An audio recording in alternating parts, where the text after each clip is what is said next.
Telugu Desam party. జోహార్ ఎన్టీఆర్ గారు. మీరు నాకు అవకాశం ఇవ్వలేదండి చంద్రబాబు నాయుడు గారు.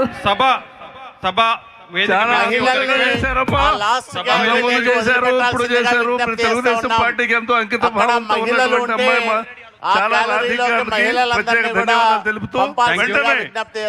ఇప్పుడు మహనీయుడు పుట్టాడు ఆ రోజు.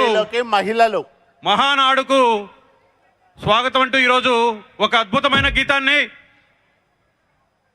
సినీ కొరియోగ్రాఫర్ సత్యం మాస్టర్ గారి బృందంచే మీ అందరి కోసం లక్షలాదిగా ఇక్కడ వచ్చిన వాళ్ళ కోసం ప్రదర్శించడానికి సిద్ధంగా ఉంది. ఒక్కసారి అందరూ గట్టిగా మీ కరచాల ధ్వనులతో మీ ఆమోదాన్ని తెలియజేయాల్సిందిగా కోరుకుంటున్నాను.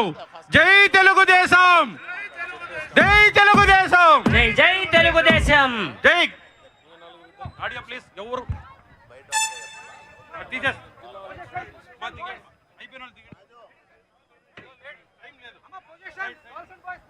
మహానాడు మహాసభను ఉద్దేశించి దళిత శాసనసభ్యుడు మడకసిర ఎమ్మెల్యే ఎంఎస్ రాజు గారిని మాట్లాడాల్సిందిగా విజ్ఞప్తి చేస్తా ఉన్నాం.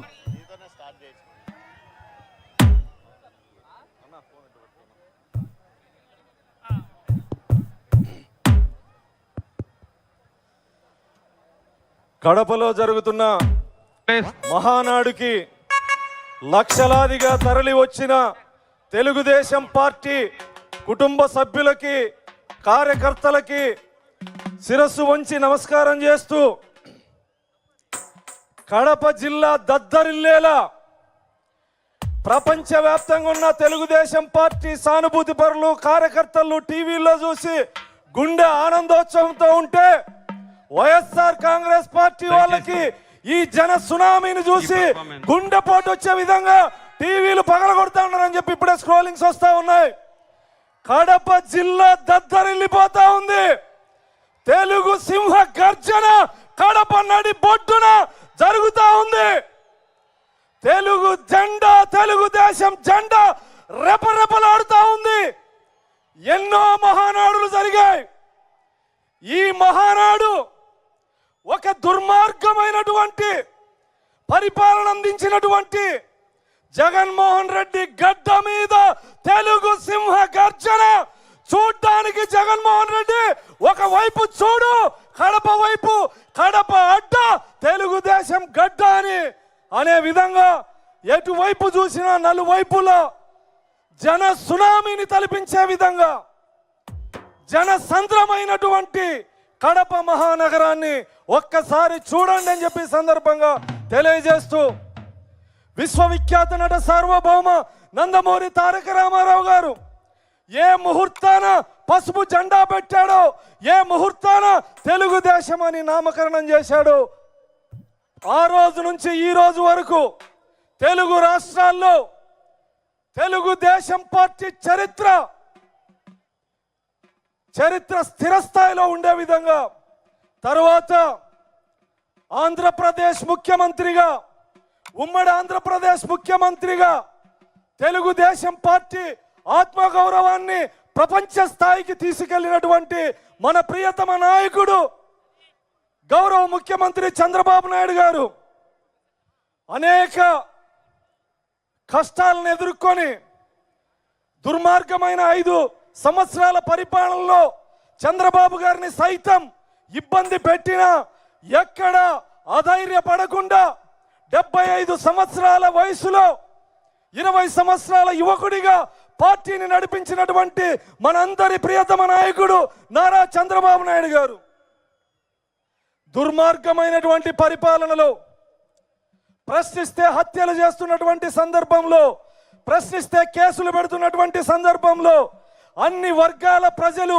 ఇబ్బంది పడుతున్న పరిస్థితుల్లో ఈ రాష్ట్ర ప్రజలకు అండగా ఉండాలనే ఉద్దేశంతో బాధింపబడిన ప్రతి ఒక్కరికి ధైర్యాన్ని, భరోసాని ఇవ్వాలనే లక్ష్యంతో యువగలం పాదయాత్రని కుప్పం నుంచి ప్రారంభించిన రోజు నుంచి ఒకవైపు పోలీసులు, మరొక వైపు వైసీపీ రౌడీలు చిత్తూరు ఉమ్మడి జిల్లాలో 45 రోజుల పాదయాత్రలో అనేక రకాలుగా ఇబ్బందులు పెట్టినా ఎక్కడ అధైర్యపడకుండా, ఎక్కడ భయపడకుండా ఏ లక్ష్యం కోసం కుప్పంలో తొలి అడుగు పడిందో యువగల ముగింపు వరకు పాదయాత్రను కొనసాగించిన ఉద్యమ స్ఫూర్తి ప్రదాత నారా లోకేష్ గారికి, అదేవిధంగా వేదిక పైన ఉన్నటువంటి తెలుగుదేశం పార్టీ అతిరథ మహారథులందరికీ నమస్కారాలు తెలియజేస్తూ, పులివెందుల్లో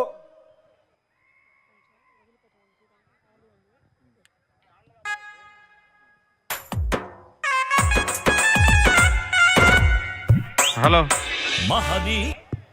అన్న, ఒక్కసారి 2 minutes ఉన్నా. మహిళలందరినీ ఇటువైపు పంపించవలసిందిగా విజ్ఞప్తి చేస్తాం. అక్కడ ఉన్నటువంటి పోలీస్ అధికారులు కానీ లేదా తెలుగుదేశం పార్టీ వాలంటీర్లు కానీ మహిళల్ని ఈ ముందు వరుసలోకి పంపించవలసిందిగా విజ్ఞప్తి చేస్తా ఉన్నాం. వెనకల అటువైపు ఉన్న వాళ్ళందరూ ముందుకు రావాల్సిందిగా విజ్ఞప్తి చేస్తా ఉన్నాం. ఎంఎస్ రాజన్న, మహిళల్ని ముందుకు పంపించాలి. ఎంఎస్ రాజన్న, ఒక 5 minutes ఇవ్వండి అన్న టైం, మళ్ళీ గ్యాప్ తీసుకోవచ్చు. Ready, start.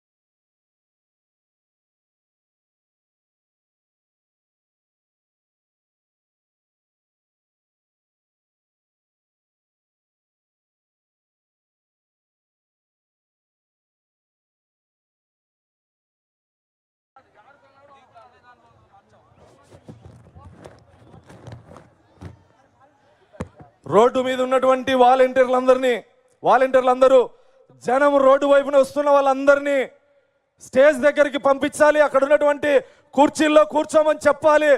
పోలీస్ అధికారులకు విజ్ఞప్తి, అక్కడ ఉన్న వాళ్ళందరినీ వాళ్ళకి కేటాయించిన సీట్ల వరకు పంపించాల్సిందిగా విజ్ఞప్తి చేస్తా ఉన్నాం. వాలంటీర్లు, పోలీస్ అధికారులు, రోడ్డు మీద వచ్చేటువంటి తెలుగుదేశం పార్టీ కుటుంబ సభ్యులందరినీ వాళ్ళకి కేటాయించినటువంటి సీట్ల దగ్గరికి పంపించవలసిందిగా విజ్ఞప్తి చేస్తా ఉన్నాం. గత 5 సంవత్సరాల్లో అన్ని రంగాల్ని నిర్వీర్యం చేశారు. వ్యవసాయ రంగాన్ని ఎంత స్థాయిలో నిర్వీర్యం చేశారంటే, పులివెందుల నియోజకవర్గంలో ఒక చీనీ రైతు జగన్మోహన్ రెడ్డి గారి ప్రభుత్వంలో మద్దతు ధర లేదు, ఇది దుర్మార్గమైనటువంటి పరిపాలనని వీడియో తీసుకొని ఆత్మహత్య చేసుకున్నారంటే గతంలో రైతుల పరిస్థితి ఎంత దారుణంగా ఉండేదో ఒక్కసారి ఆలోచించుకోవాలి. ప్రమాణ స్వీకారం రోజు గొప్పగా చెప్పాడు, రైతుల్ని ఇబ్బంది పడనివ్వను, ధరల స్థిరీకరణ నిధి ఏర్పాటు చేసి 1000 కోట్ల రూపాయలు బడ్జెట్ కేటాయించి మద్దతు ధర టమోటా రైతులకి, సీనీ రైతులకి, ఆక్వా రైతులకి, అన్ని వర్గాల రైతుల్ని ఆదుకుంటానని చెప్పినటువంటి జగన్మోహన్ రెడ్డి చరిత్రలో రైతు ద్రోహిగా మిగిలిపోయాడని సందర్భంగా తెలియజేస్తా ఉన్నా. అదేవిధంగా బీసీలని రాజకీయంగా అనగదొక్కి హత్యలు చేసి దాడులు చేసినటువంటి దుర్మార్గుడు, దళితులనైతే చంపి డోర్ డెలివరీ చేసినటువంటి దుర్మార్గుడు.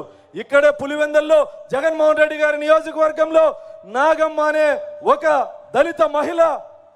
దళిత మహిళని అతి కిరాతకంగా అత్యాచారం చేసి హత్య చేస్తే ఇక్కడ ఉన్నటువంటి కడప జిల్లా నాయకులు, నేను అనిత గారు అక్కడికి వెళితే ఎంత దుర్మార్గమైనటువంటి పరిపాలన అంటే, దళితులైన నా మీద, అనిత గారి మీద ఎస్సీ ఎస్టీ అట్రాసిటీ కేసు నమోదు చేశాడంటే భారతదేశంలో అంత తుక్లక్ ముఖ్యమంత్రి జగన్మోహన్ రెడ్డి లాగా ఎవరు లేరని సందర్భంగా తెలియజేస్తూ, ఒకరు కాదు, ఇద్దరు కాదు, అన్ని రంగాల ప్రజలు, అన్ని విధాలా ఉన్నటువంటి అధికారులు, ప్రభుత్వ ఉద్యోగులు అందరూ జగన్మోహన్ రెడ్డి పరిపాలనలో బాధింపబడినటువంటి వాళ్ళే.